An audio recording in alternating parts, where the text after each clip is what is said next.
مساء الخير على احلى متابعين. ازيكم يا حبايبي؟ وحشتوني كتير جدا. عاملين ايه؟ رجعت لكم بوصفه الكل بيحبها، الهمبرجر البيتي. طعمه تحفه ومفيش اسهل من كده في طريقته ولا في تجهيزه. قبل ما نبدا اي حاجه نسمي الله ونصلي على الرسول. اللهم صل وسلم وبارك على حبيبي وشفيع رسول الله محمد. معايا نص كيلو لحمه مفرومه فيها نسبه دهون.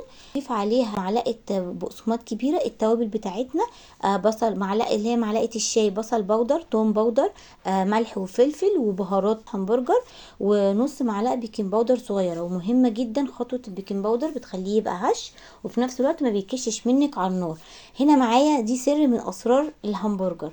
معلقه طحينه خام كبيره، معلقه جميله جدا، بتضيف، بتعمل اضافه جميله جدا للهمبرجر. بعد كده هنحط ايه كمان؟ هنحط بياض بيضه. بنفصل الصفار عن البياض وبناخد البياض بس.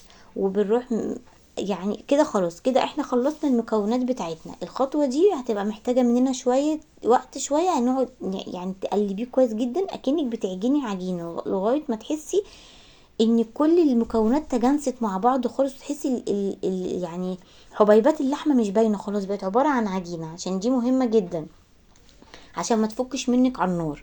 هو بالتوابل دي كمان والمكونات دي هتخليه مش هيفك منك، ولو جربتيه مره مش هتبطلي بعد كده تعمليه في البيت، مش هتحتاجي تشتريه تاني من بره خالص. تمام. انا ما عنديش القالب بتاع الهمبرجر، مش هنعمله، لا طبعا هنعمله عادي جدا. هنجيب اي غطا عندك، برطمان، وهتجيبي كيس التلاجة المتوفرة في كل بيت، هتقطعيها على اربع، يعني اللي هي الكيس على اربعة. بس كده تحطي كيس من تحت زي ما انت شايفه الخطوه كده، وتحطي اللحمه في النص وكيس من فوق، وتضغطي عليه كويس جدا لغايه ما تحسي ان هي بقت عباره عن قطعه همبرجر. بس كده. تمام. وهوريكي برضو الخطوه دي تاني. وتحاولي ان انت تخلي الحجم بتاع الهمبرجر مش سميك قوي ولا رفيع قوي، عشان لو رفيع، لو خفيف قوي معاكي هيتحرق على النار ومش هتلاقيه يبقى جوسي من جوه وطري. لا، احنا عايزينه يبقى وسط علشان يبقى مستوي من بره ومن جوه، وبرده يبقى فيه زي عصاره كده من جوه، تبقى جميله. وهنا كمان يعني رحت ايه، عملت اللي هي الشرط بتاعه اللي هي القالب، اكننا بالظبط عاملينه في قالب، ولا هتحتاجي تجيبي قالب ولا اي حاجه خالص.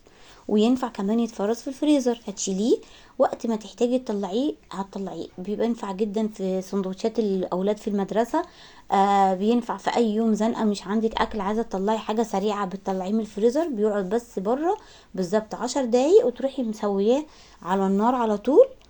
بس كده زي ما انت شايفه كده معايا، ما شاء الله. افضل من همبرجر المحلات بكتير جدا. تمام. والنص كيلو طلع لنا كمية حلوة، يعني تكفي اسرة حلوة جدا كمان. تمام. يا ريت لو وصلتي معايا لغاية هنا في الفيديو ما تنسيش اللايك ولا الشير والاشتراك في القناة عشان يوصلك كل جديد.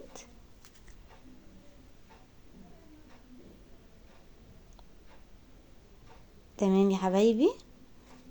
بس كده دلوقتي هيجي وقت التسوية. هنجيب طاسة غير لاصقة، زي مثلا تيفال او جرانيت او مثلا لو عندك جريلا برضو عادي.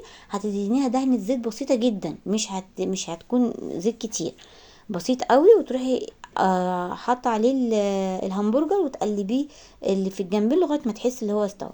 بس كده. وده كان الهمبرجر بتاعنا النهارده يا جماعه. بجد جربوه بالطريقه دي هيعجبكم جدا. ولو عجبكم الفيديو متنسوش اللايك.